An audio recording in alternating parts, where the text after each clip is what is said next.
ভারতীয় আধিপত্যবাদের বিরুদ্ধে প্রতিবাদ জানিয়েছিলেন আবরার ফাহাদ।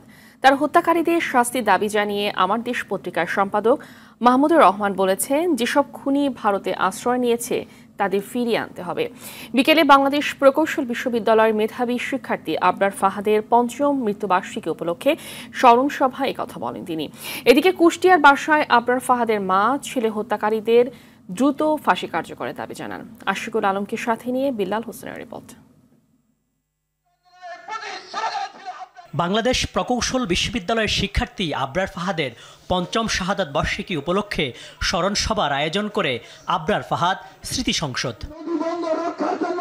রাজধানীর পলাশী মোড়ে আয়োজিত স্মরণ সভায় ছাত্রলীগের নেতাকর্মীদের হাতে প্রাণ হারানো আবরারের স্মৃতিচারণ করে বক্তারা বলেন, ফ্যাসিস্ট আওয়ামী লীগ সরকার ১৬ বছর ক্ষমতার অপব্যবহার করেছিল।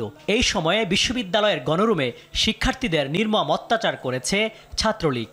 এই ছাত্র জনতার অভ্যুত্থানের পূর্বের দিন পর্যন্ত যে গেস্ট রুমগুলো হতো, প্রোগ্রামগুলো হতো, গণরুমগুলো হতো, তার প্রত্যেকটি প্রক্রিয়া ছিল এক একটি আবরার ফাহাদকে বিভিন্ন প্রক্রিয়া নির্যাতন করার, নিপীড়ন করার এক একটি প্রক্রিয়া।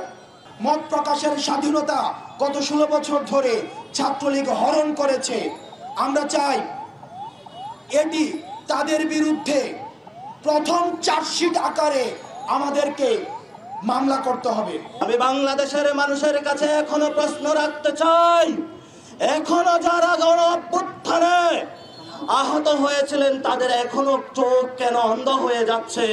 যারা মানুষ হত্যা করেছে তারা কিভাবে রাজনীতি করতে চায় সেই প্রশ্ন রাখেন শহীদ আবরার ফাহাদের ছোট ভাই। আমার প্রশ্ন এটাই, যেই সংগঠন এত নৃশংসতা এবং হত্যাকারীদের সৃষ্টি করতে পারে, তাদেরকে কেউ কিভাবে ক্ষমা করার কথা বলতে পারে? বঙ্গবন্ধু অ্যাভিনিউকে শহীদ আবরারের নামে নামকরণের দাবি জানান আমার দেশ পত্রিকার সম্পাদক মাহমুদুর রহমান। ভারতের বিরুদ্ধে, ভারতীয় হেজেমনির বিরুদ্ধে একতাবদ্ধ করতে